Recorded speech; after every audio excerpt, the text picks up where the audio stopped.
Bien, Michel Solowkost, Bonjour nous Paul. finissons ce voyage autour du monde. Nous allons revenir sur ces trois blocs que vous avez définis tout à l'heure.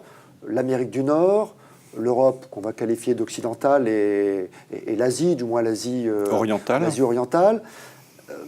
Quelles sont un peu les différences, ou dit autrement, quelles sont les singularités de chacun de ces blocs qui permettent de bien les situer et comprendre qu'est-ce qui fait leur génie propre en quelque sorte?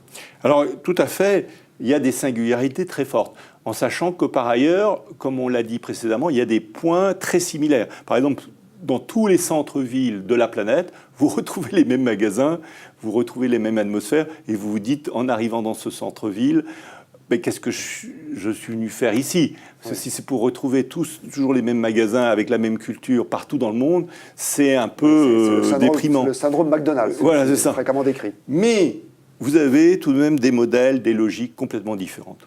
Alors, je vais commencer par peut-être l'Amérique du Nord, parce que l'Amérique du Nord a restructuré après la dernière guerre l'ensemble du monde, et cette triade est très structurée par l'influence de l'Amérique du Nord, par les concepts de l'Amérique du Nord, etc. Donc, superpuissance de l'Amérique du Nord. Je le rappelle, 50% du budget de la défense, 50% du budget de la défense de la planète, c'est l'Amérique du Nord. Donc déjà, une situation extrêmement particulière d'une superpuissance qui n'arrête pas de se poser la question de si elle est toujours superpuissante, parce que les Américains sont les premiers à se poser la question. Oui, mais qui fait tout pour le rester. Mais qui sont tout de même très décidés à le rester, et puis qui le sont encore, même si intellectuellement, on peut se poser des questions, et on reviendra là-dessus. Alors, leur position est très particulière, parce que eux, si vous voulez, du fait de leur superpuissance, au fond, ils ont décidé de faire un choix très particulier que, on verra, l'Europe ne peut pas obligatoirement faire. Et que l'Asie, encore moins, en tout cas pour l'heure, c'est de dire, nous, on prend la domination du design, de la conception, on prend ce qui est stratégique pour la défense qu'on maîtrise de A jusqu'à Z, comme les logiciels, le matériel informatique, etc., qui pour eux est vital, parce que c'est ça qui leur permet de gérer l'information de la planète. On prend différentes technologies comme ça, clés, on se concentre dessus, on les domine totalement, et moyennant quoi,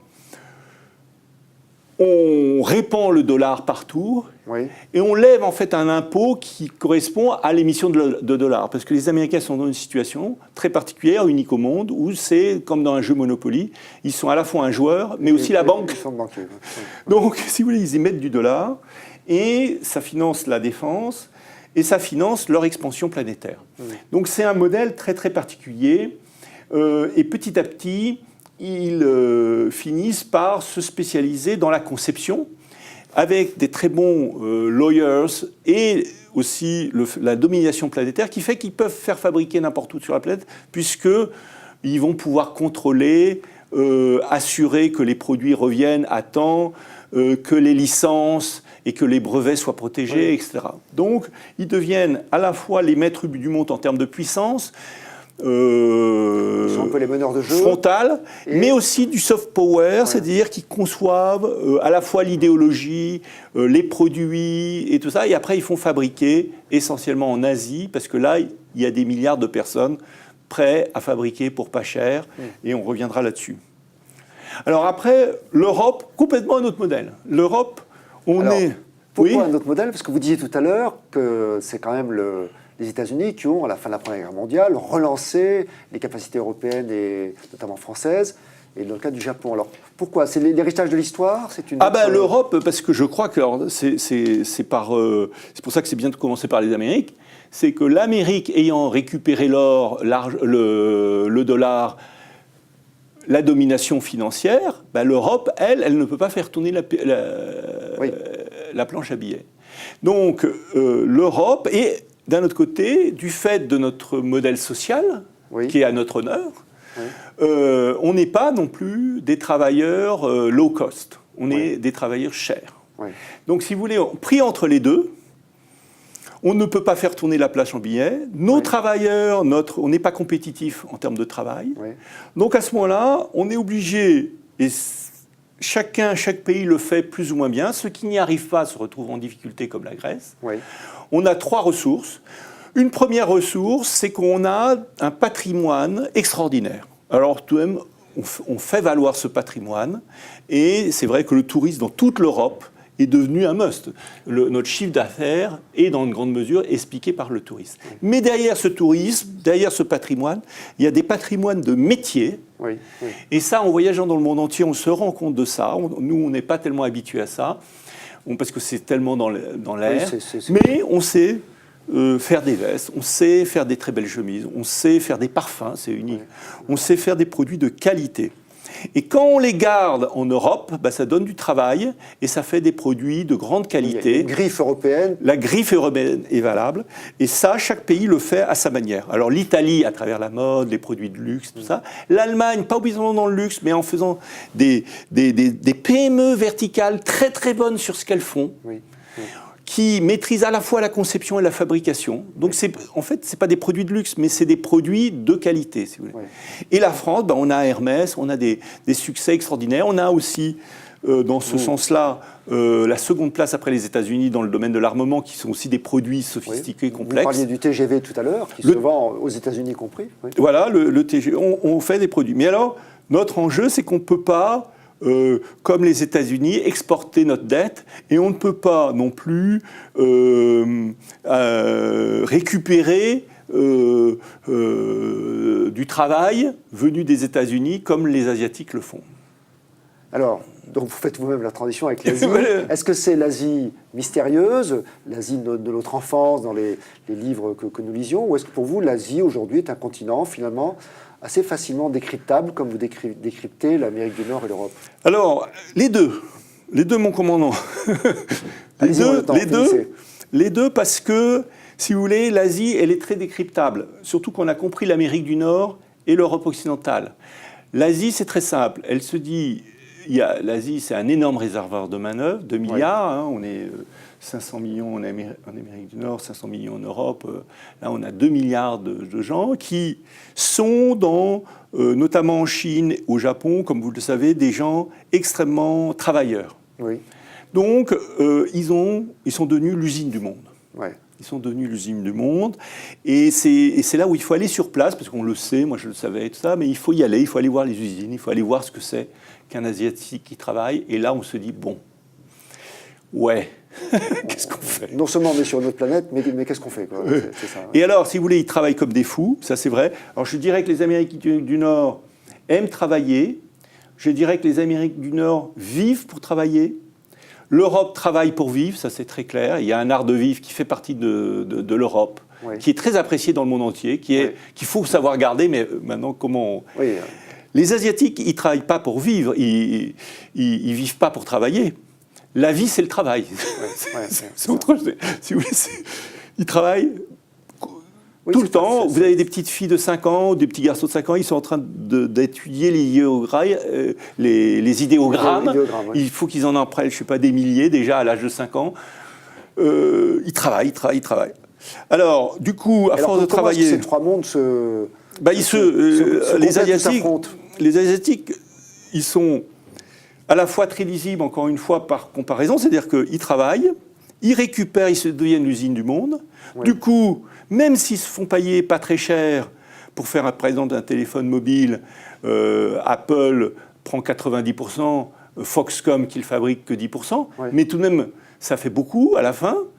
Et du coup, ils deviennent très riches. Et eux, comme ils capitalisent, comme ils ne dépensent pas, comme ils n'ont pas, pour l'instant, un budget de défense aussi important que les Américains, eux, ils rachètent la dette américaine et ils financent les États-Unis. Donc, ils sont à la fois l'usine et les financeurs des États-Unis. Donc, c'est assez étrange.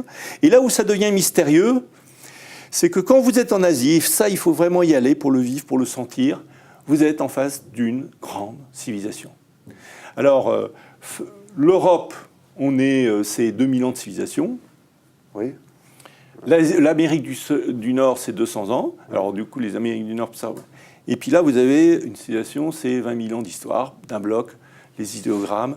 Et là, vous dites, bon, et c'est là que commence le mystère.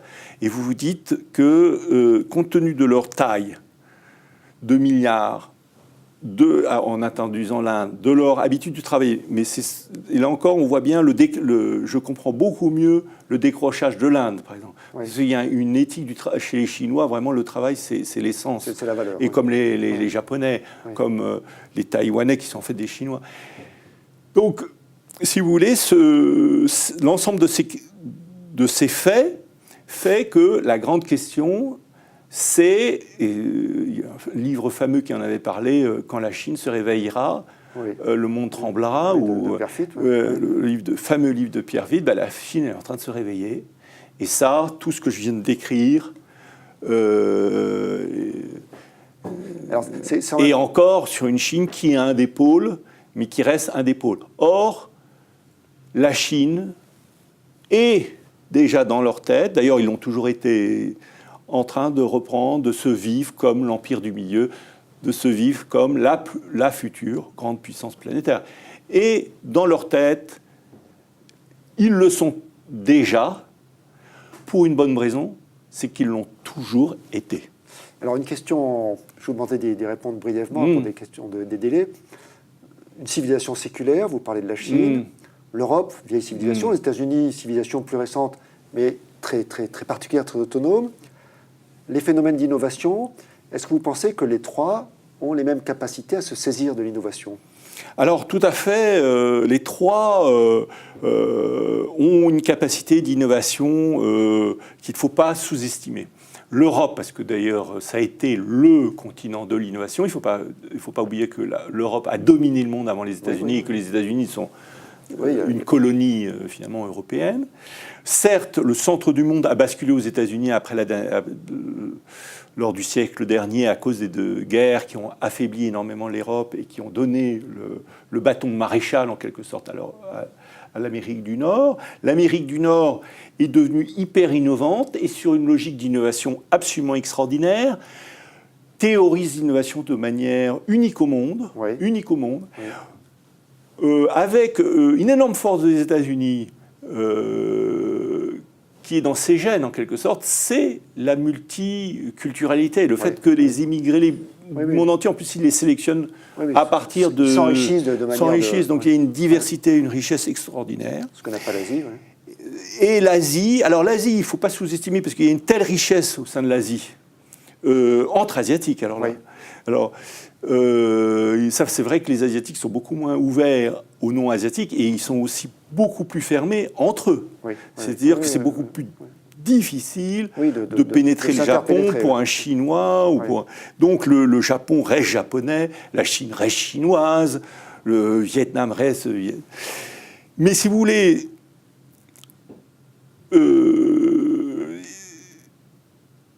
l'innovation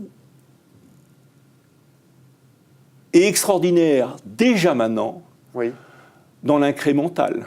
Oui, l'innovation incrémentale. C'est-à-dire qu'ils savent très très bien perfectionner. Ils ont beaucoup de mal à faire des innovations de rupture. Ils ont encore beaucoup de mal. L'innovation de rupture, l'innovation incrémentale, c'est juste améliorer un produit. L'innovation de rupture, c'est vraiment inventer un nouveau... Ils ne sont plus améliorés, ils sont au-dessus, mais ils ne sont pas encore sur l'innovation de rupture. Et ils ont beaucoup de mal, mais pour la première fois, la Chine investit plus en recherche que les États-Unis. Donc ça... Sur ce plan-là aussi, vous êtes optimiste pour les puissances asiatiques ? Ah oui, là, l'Asie, moi j'ai été très impressionné. C'est là où le mystère commence, parce que effectivement, d'abord, l'Asie est très mystérieuse pour un occidental. C'est très difficile de le comprendre, tout simplement même de comprendre leur écriture, de comprendre la manière dont ils pensent. Les idéogrammes, c'est tout de même une autre manière de penser. C'est pas simplement un autre alphabet. C'est pas un alphabet, c'est autre chose. C'est autre chose. Et on a là un continent extrêmement complexe, extrêmement riche, divers, et qui clairement croît très vite et a un potentiel de croissance considérable.